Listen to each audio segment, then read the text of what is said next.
ప్రభావంతో నెల్లూరు జిల్లాలో మోస్తారు వర్షాలు నమోదవుతున్నాయి. వాతావరణ శాఖ చెప్పినట్లు భారీ నుంచి అతి భారీ వర్షాలు ప్రస్తుతానికైతే జిల్లాలో ఎక్కడా పడిన సందర్భాలు లేవు. గత రాత్రి 12 గంటల నుంచి తెల్లవారుజామున 4 గంటల వరకు జిల్లా వ్యాప్తంగా అత్యధికంగా 16.6 మిల్లీమీటర్ల వర్షపాతం మాత్రమే నమోదైంది. అయితే ముఖ్యంగా తీర ప్రాంత మండలాలుగా ఉన్న ముత్తుకూరు కావచ్చు, ఇందుకూరుపేట, అలాగే ఏదైతే తోటపల్లి, గూడూరు ప్రాంతాల్లో మాత్రమే అత్యధికంగా వర్షపాతాలు నమోదైనటువంటి పరిస్థితి కనిపిస్తుంది. అయితే ఏదైతే భారీ వర్షాలు ఉంటాయని ముందుగా వాతావరణ శాఖ హెచ్చరికలు జారీ చేసిన నేపథ్యంలో జిల్లా యంత్రాంగం అందుకు కావాల్సిన అన్ని ఏర్పాట్లను చేసింది. అయితే నిన్నటి నుంచి భారీ వర్షాలు ప్రస్తుతానికి ఇక్కడ నమోదు కాకపోవడంతో జిల్లా యంత్రాంగం ఊపిరి పీల్చుకుంటుంది. అయితే ఇవాళ రేపు కూడా దీనికి మించిన వర్షాలు ఉంటాయని వాతావరణ శాఖ చెప్తున్న నేపథ్యంలో కూడా ఎక్కడైతే లోతట్టు ప్రాంతాలు ఉంటాయో ఆ ప్రాంతాల్లో అధికారులు అప్రమత్తమయ్యారు. ఎక్కడైతే ఇళ్లలోకి నీళ్లు చేరే అవకాశం ఉంటుందో వాళ్ళందరినీ కూడా పునరావాస కేంద్రాలకు తరలిస్తున్నటువంటి పరిస్థితి కనిపిస్తుంది. ప్రస్తుతం నెల్లూరు నగరంలో గంటపాటు మోస్తారు నుంచి భారీ వర్షం నమోదైంది. దీంతో రోడ్లపైకి వర్షపు నీరు చేరిపోవడంతో వాహనదారులు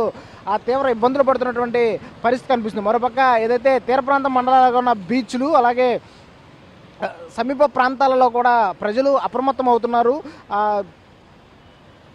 మైపాడు బీచ్తో పాటు తుమ్మలపేంట పరిసర బీచ్ల్లో కూడా పర్యాటకుల్ని నిషేధించారు. దీంతో అక్కడ పోలీసుల పహారా ఏర్పాటు చేసినటువంటి పరిస్థితి కనిపిస్తుంది.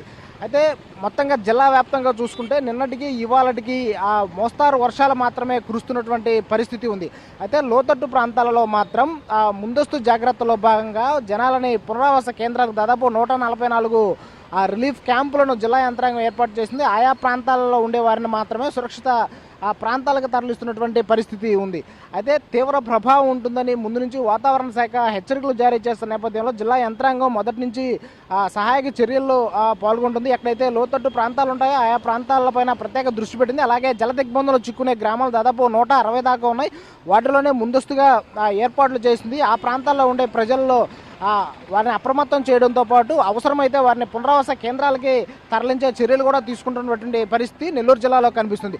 సో మొత్తంగా తీర ప్రాంత మండలాలు మొత్తం ఈ 9 తీర ప్రాంత మండలాలు ఉన్నాయి. తీర ప్రాంత మండలాల్లో కూడా పోలీసులు అలాగే రెవెన్యూ అధికారులందరూ అప్రమత్తం అవుతున్నారు. అక్కడ ఎలాంటి అవాంఛనీయ ఘటనలు జరగకుండా, ప్రాణ ఆస్తి నష్టాలు సంభవించకుండా జిల్లా యంత్రాంగం పూర్తి స్థాయిలో చర్యలు తీసుకుంటున్న పరిస్థితి నెల్లూరు జిల్లాలో ఉంది. కెమెరామెన్ ప్రదీప్తో వెంకటనారాయణ, ఎన్టీవీ, నెల్లూరు నుంచి.